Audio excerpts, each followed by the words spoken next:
grant me ownership of this house, or we're heading straight for a divorce. My husband's ultimatum hit me like a freight train. Here I was, suddenly backed into a corner by Bob. This house, a sanctuary filled with the echoes of my parents' presence, held a cherished place in my heart. Surrendering it was out of the question. Yet Bob seemed willing to toy with my emotions, brandishing threats as if they were mere trifles. Confusion clouded my mind as I grappled with this impossible situation. Seeking guidance, I turned to my father for support. I am Jessica, 30 years of age, a devoted homemaker shouldering the responsibilities of our household day in and day out. Bob and I have been bound in matrimony for nearly 2 years now, but the weight of his demands threatens to rupture the foundation of our marriage. Since I left my job to marry him, he has been tirelessly providing for us. However, everything changed in an instant following the passing of my father-in-law. My mother-in-law abruptly decided to move into our apartment, and our once ordinary daily life shattered. What struck me most was the abruptness of it all. The news of my mother-in-law's impending move came just one day before she was set to join us in our home. "Hey, so Mom's dropping by tomorrow," my husband announced casually as he walked through the door, as if it were the most insignificant news. "And it's not just a visit. She's actually moving in. So, we should probably tidy up a bit." The words hit me like a ton of bricks. My mother-in-law moving in with us? It seemed like such a sudden and monumental shift. But my husband seemed unfazed, as if it were the most natural thing in the world. "Yeah, it's kind of a given, right? Mom shouldn't be alone back home," he added nonchalantly, as if it were a simple matter of fact. Reflecting on the situation, I couldn't shake the feeling that my husband's approach was somewhat unusual. Typically, a husband would discuss such a significant decision with his wife beforehand. Yet, in my case, it seemed as though the decision had been made before I was even consulted. True to my husband's words, the next afternoon, my mother-in-law arrived, bringing with her a substantial amount of baggage, both literal and figurative. "Hello, mother-in-law. It's been a while. Please come in." I greeted her warmly, but her expression seemed anything but pleased. "Wait, Jessica, aren't you supposed to pick me up from the station?" she questioned, her tone tinged with disappointment. "Oh, I wasn't sure about your arrival time," I admitted hesitantly. "You should have called and asked, shouldn't you?" she chided, her disapproval evident. Feeling a pang of guilt, I apologized. "I'm sorry." Muttering to herself, my mother-in-law settled herself onto the sofa with an air of entitlement. The following day marked the onset of her snide remarks, conveniently commencing as soon as my husband departed for work. "Jessica, why are you so lax? The dishes and laundry should take precedence in the mornings," she criticized, her tone dripping with disapproval.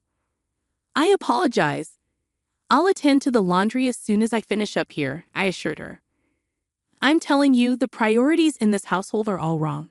Laundry should come first after breakfast," she insisted firmly. "Even if you believe that, please refrain from speaking to me in such a manner. It's disrespectful for a daughter-in-law to challenge her mother-in-law." "I can't help but wonder about your upbringing," she retorted sharply. "I have my own schedule for the day too. Why can't she grasp that? It's not as if I'm neglecting my responsibilities. I'm used to myself." Feeling a twinge of frustration, it appeared that my mother-in-law simply couldn't accept my way of doing things.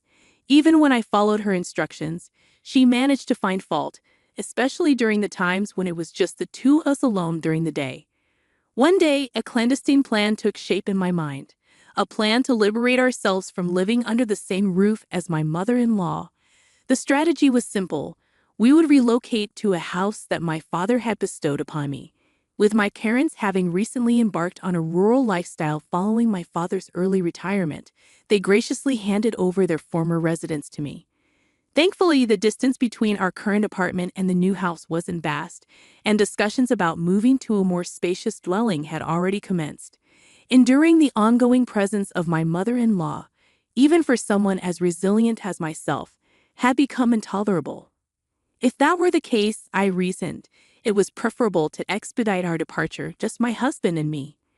With determination in my heart, I resolved to present this proposal to my husband without delay. Bob, can we talk for a moment? I have something on my mind. A discussion? What's up? You remember the house my dad gave us?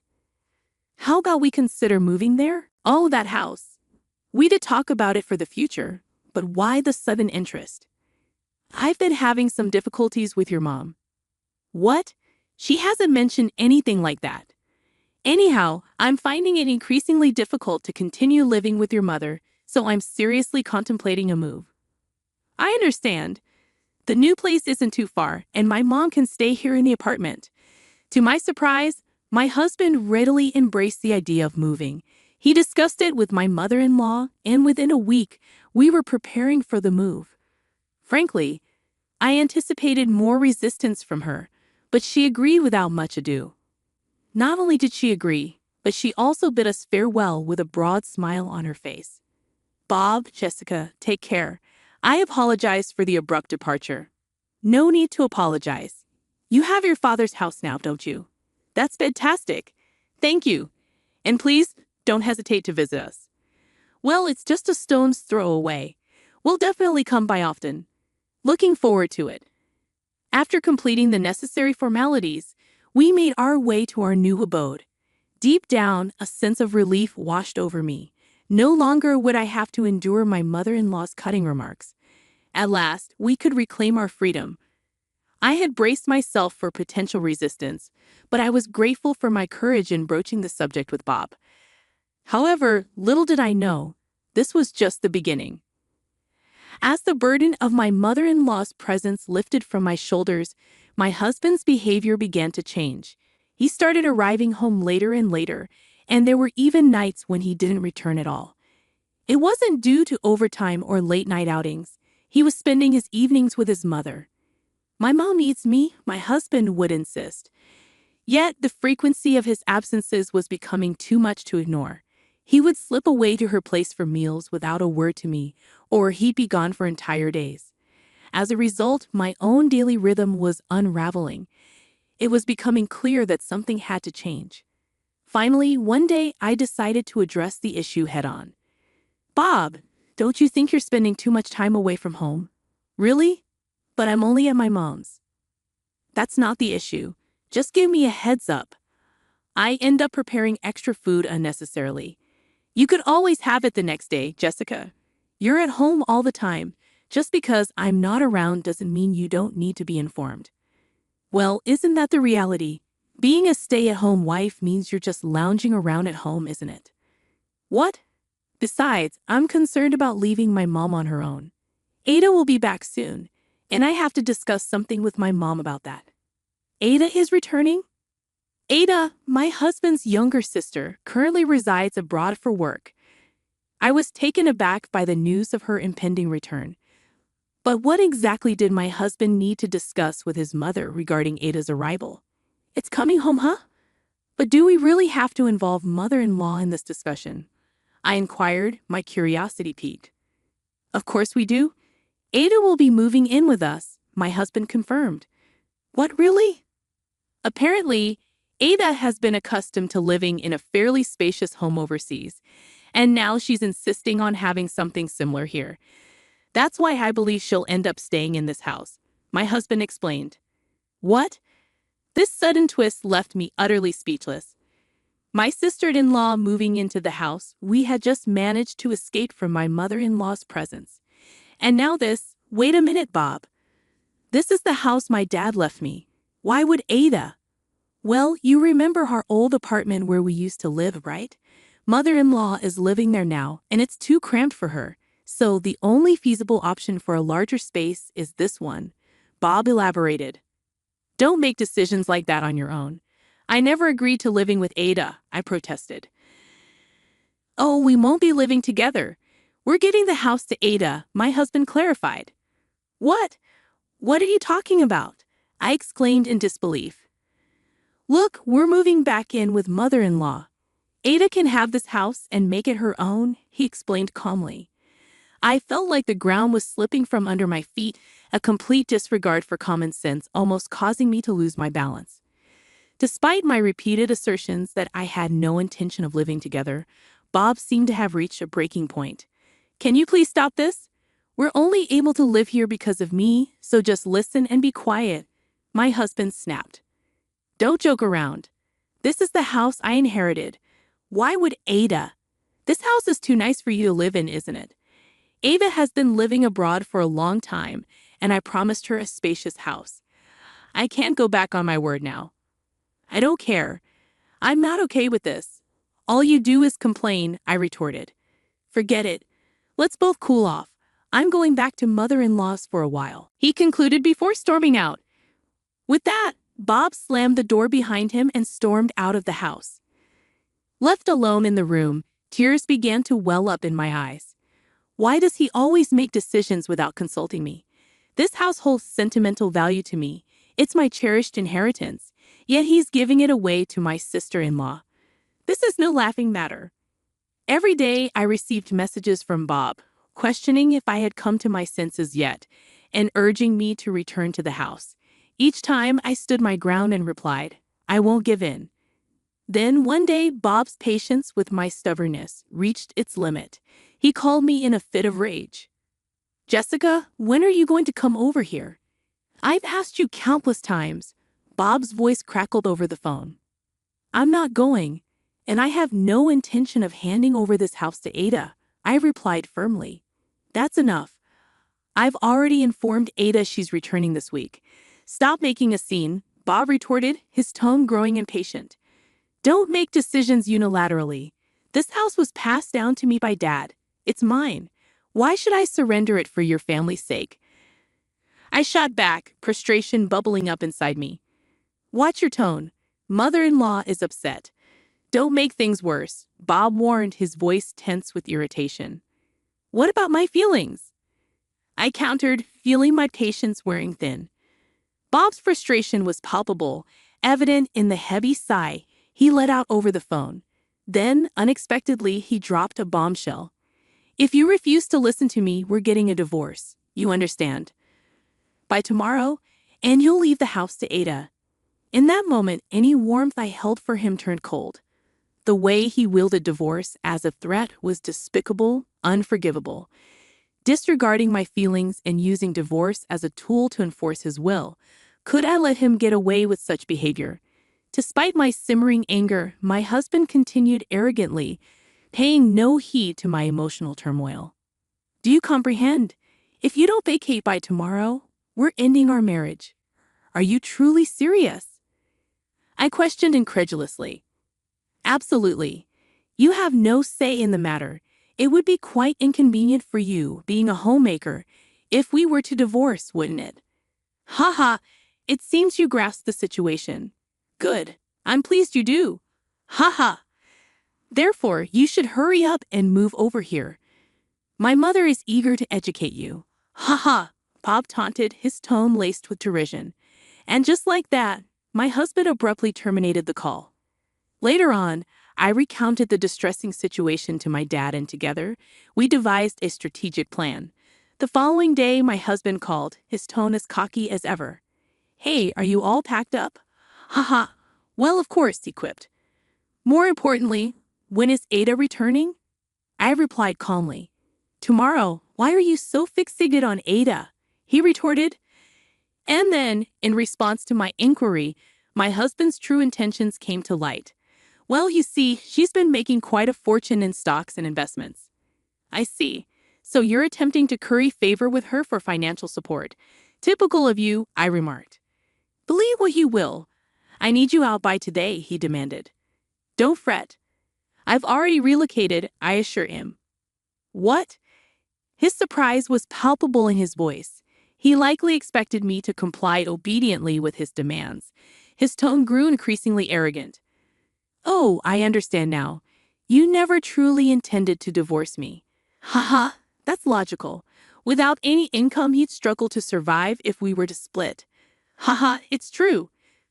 For the time being, we're still legally married, so I'm even entertaining your call. But that won't last much longer, my husband remarked, his tone dripping with arrogance. What? You're serious about divorce? My words seemed to shake him to his core. What are you insinuating? You'll leave that house, won't you? You're coming back here immediately, right? He demanded. What? Why would I do that? I'd sooner face death than return to a home with an unreasonable husband and a meddling mother-in-law, I countered firmly. What? What are you saying? You agreed to leave the house, my husband exclaimed. And that's exactly what I've done. I said I've already moved out, I responded calmly. Don't play games with me, he retorted. Then where are you? Panic tinged my husband's voice as he started to speak faster, a clear sign of his agitation.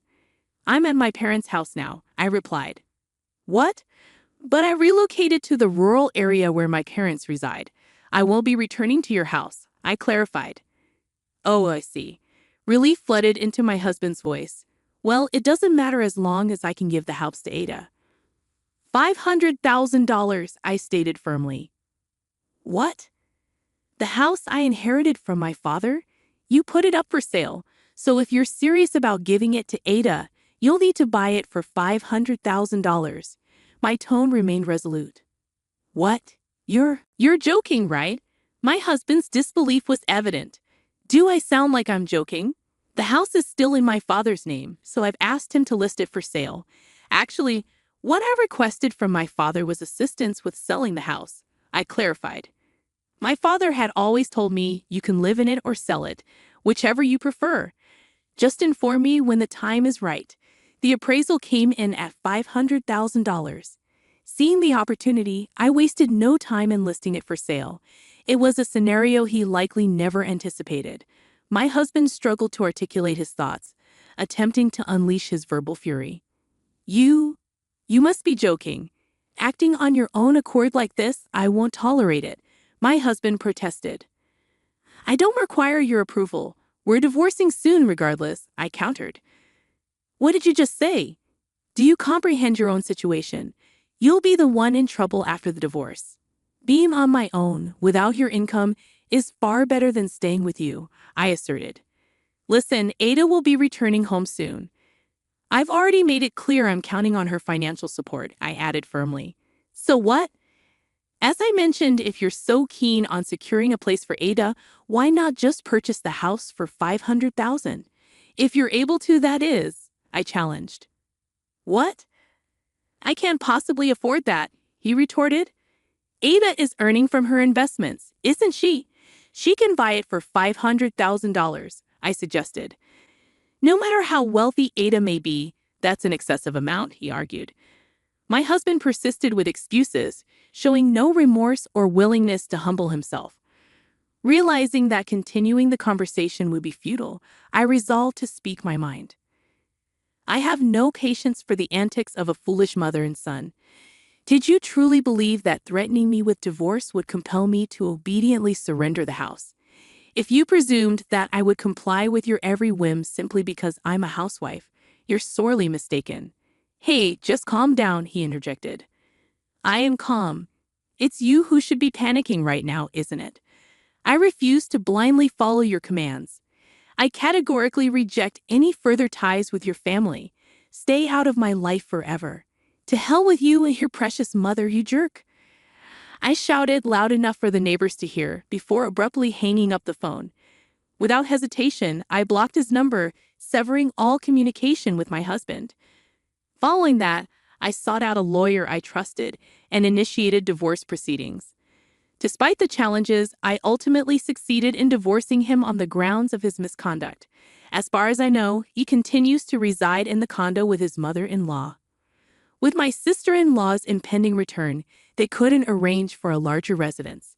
In the end, she flew back overseas in a fit of anger, exclaiming, "This isn't what we agreed upon." My ex-husband's scheme to seek financial aid from his investment-savvy sister-in-law collapsed miserably. Presently, it seems they're barely getting by with the alimony I receive and the living expenses for his mother-in-law. With him still entangled in the demands of his mother-in-law, prospects for improvement seem bleak.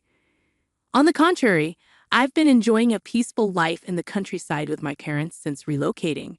Recently, through a neighbor's recommendation, I secured a job as an office worker at a local orchard, providing me with a respectable income. For the time being, I intend to remain here, maintaining proximity to my parents to repay their kindness.